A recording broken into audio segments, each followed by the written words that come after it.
Hi, this section of Pieper's essay, The Christian Idea of Man, deals with discipline and moderation. At the end of the video, I'll show you the skull that I keep here on my desk.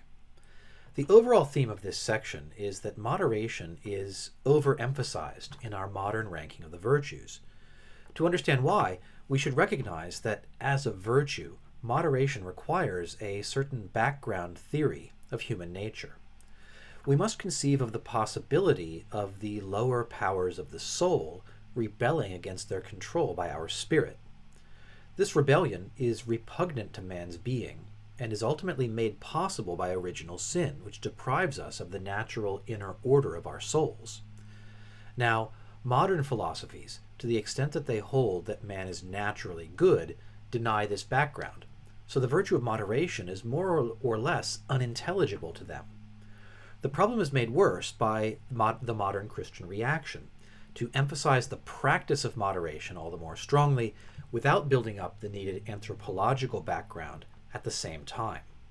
This emphasis on controlling the lower powers of the soul has led to a version of moderation becoming, in the secular mind, synonymous with Christian faith. Christians are those people who insist on sexual self-discipline. And there is distortion also in the mind of modern Christians. They tend to think moderation is the chief difference between the church and the world, and our main critique of modern culture. Pieper points out that courage or justice could as easily play this role. Moderation is the most private of the virtues, in that it deals with individual-to-individual conduct. For this reason, classical theology puts it last among the virtues, after the more socially integrated virtues of justice, courage, etc. By making the private virtue of moderation the first and most Christian virtue, modern Christians cooperate in and reflect liberalism's privatization of the ethical. Now, moderation is a very good and necessary virtue, Pieper says, but overvaluing it leads to a number of other harmful consequences. First, it contributes to the modern identification of morality with sexual self-control and little else. Combined with a moralistic idea of the good, this prioritization of moderation also furthers the separation of doing from being in modern ethical thought. When we think of moderation in terms of doing or abstaining from certain actions, we risk losing sight of the need to be a certain sort of person. Not, I must not do X, but rather, I should become the sort of person who does not do X and does not want to do X. This latter requires the richer anthropology of lower powers obeying the control of higher powers within the self. It also requires an ethical system of training and shaping the lower powers to be obedient to internal control. Overemphasizing moderation also gives us a distorted view of moral exemplars, especially religious exemplars of purity like Mary, the Mother of God. With the result, Pieper writes, that these figures have not remained present in the general Christian consciousness in the full richness of their reality. Pieper notes that the title Immaculata refers to more than Mary's chastity. It refers to the fullness of being and grace given to her from the beginning and her perfect configuration to God. So there is more than moderation here. A third negative effect of overvaluing moderation relative to other virtues is its effect on our language and thought regarding bodily desires.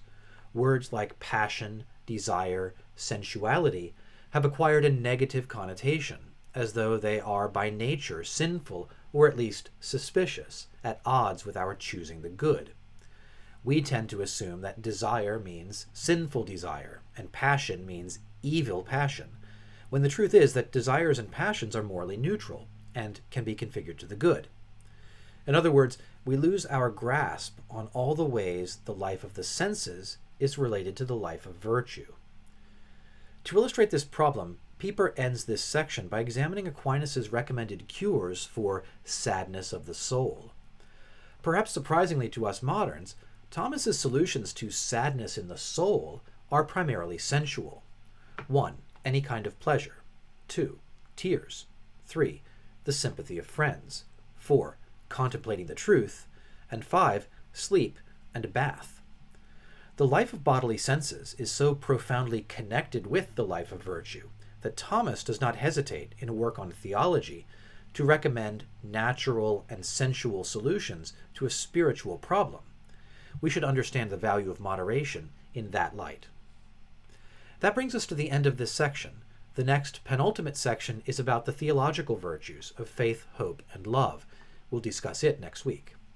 And now, let me show you the skull that I keep on my desk. This is the skull of an animal that my kids and I found on a walk in the park behind our house some years ago, and I've kept it on the third shelf up above the camera of this desk for a long time, and here it is. I don't know what kind of animal it is. I presume a predator from the remaining fang. Fairly small head and skull and brain. So if you know whether it's a fox or some other kind of small cat or creature, I'd appreciate you letting me know in the comments. But this is my memento mori, my animal skull that I keep on the desk here in my home office. That's all for right now. Thanks for watching today. Goodbye.